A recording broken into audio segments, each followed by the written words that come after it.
पिछले एक हफ्ते में देश के दो बहुत ही प्रसिद्ध सिंगर्स दुनिया छोड़ करके चले गए। बड़ा ही अफसोसनाक और असमय निधन हुई। एक बात, इस तरह की घटनाएं जब भी होती हैं तो ध्यान में आता है कि ऐसा नहीं है कि ये सेलिब्रिटी वर्ल्ड में ही होता है, सामान्य लोगों के साथ भी, हम लोगों के आसपास भी समाज में ऐसी घटनाएं होती रहती हैं कि असामयिक निधन लोगों का होता है, लेकिन वो अननोटिस्ड रह जाता है। हम लोग सुनते हैं, जानते हैं, अफसोस करते हैं और फिर भूल जाते हैं।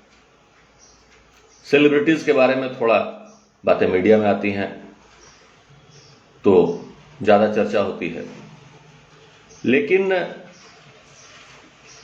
इसका ज्योतिषीय एस्पेक्ट क्या है, क्यों असामयिक निधन होते हैं और क्या इसके बारे में कुछ किया जा सकता है।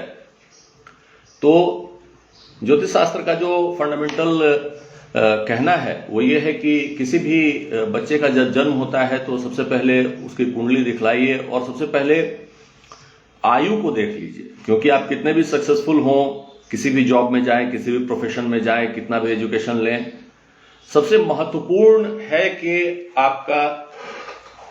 आपके आयु की स्थिति क्या है जन्म कुंडली में, और जिसका कि निर्धारण होता है आपके कुंडली के 8वें भाव से।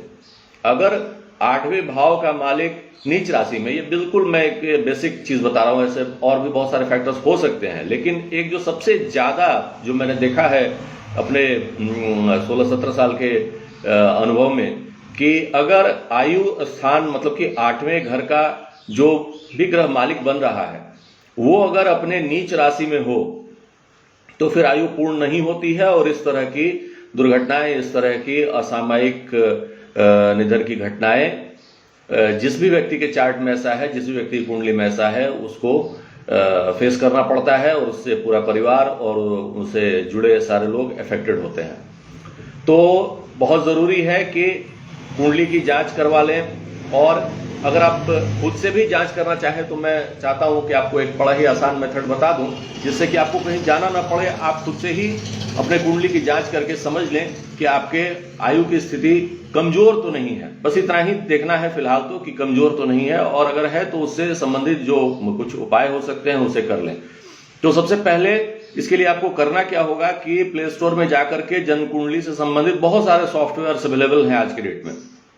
किसी एक सॉफ्टवेयर को डाउनलोड कर लें, उसमें अपने जन्म की तारीख, जन्म का समय, जन्म का स्थान डालें, आपकी कुंडली बनकर के सामने आ जाएगी। और जो लग्न कुंडली जहां पे लिखा हुआ है उसमें देखें कि लग्न में कौन सा डिजिट लिखा हुआ है, और उसके हिसाब से मैं आपको बता देता हूं कि किस ग्रह को देखना है आपको। अगर लग्न में 1 लिखा हुआ है, मतलब कि मेष लग्न है, तो आप मंगल को देखें। मंगल अगर 4 नंबर डिजिट के साथ है तो फिर चिंता की बात है। अगर लग्न में 2 लिखा हुआ है, वृषभ लग्न है, और बृहस्पति 10 नंबर डिजिट के साथ है तो चिंता की बात है।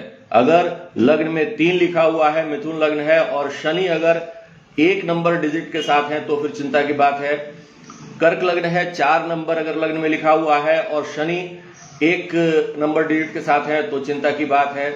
अगर लग्न में 5 नंबर सिंह लग्न लिखा हुआ है और बृहस्पति 10 नंबर डिजिट के साथ है तो चिंता की बात है।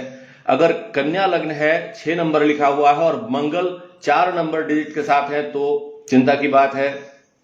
इसी प्रकार से आगे बढ़े, तुला लग्न है, 7 नंबर का लग्न है, और शुक्र अगर 6 नंबर के डिजिट के साथ लिखा हुआ है जन्म कुंडली में तो चिंता की बात है। अगर वृश्चिक लग्न है, 8 नंबर से लग्न शुरू हो रहा है, और बुध अगर 12 नंबर डिजिट के साथ लिखा है तो चिंता की बात है।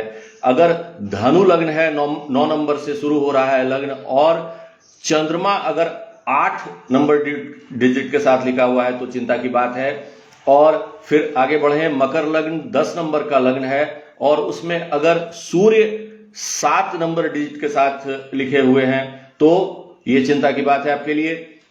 फिर कुंभ लग्न में अगर बुध 12 नंबर के साथ लिखा हुआ है डिजिट के साथ तो फिर दिक्कत है। और अंतिम में 12 नंबर मीन लग्न में अगर शुक्र 6 नंबर के साथ लिखा हुआ है कहीं पे भी कुंडली में, तो वो चिंता की बात है। इससे संबंधित जो उपाय है बड़ा ही साधारण है, भगवान शिव की आराधना करें, समय समय पर रुद्राभिषेक कराएं। अगर इस तरह की कोई समस्या आपको अपने कुंडली में, अपने बच्चों के, अपने किसी भी सगे संबंधी मित्र की कुंडली में अगर आप देख करके समझ पा रहे हैं, अच्छा तो यह है कि एक्सपर्ट ओपिनियन ले लें, लेकिन फिर भी अगर आप स्पष्ट रूप से देख रहे हैं कि मैं जो बता रहा हूं वैसा कुछ है कुंडली में, तो फिर आप इसके लिए भगवान शिव की आराधना करें, समय समय पर रुद्राभिषेक करवाएं, महामृत्युंजय अनुष्ठान कराएं, और जिस ग्रह के कमजोर होने के कारण आपकी आयु कमजोर हो रही है उससे संबंधित ग्रह के मंत्रों का 1.25 लाख जाप करवा लें।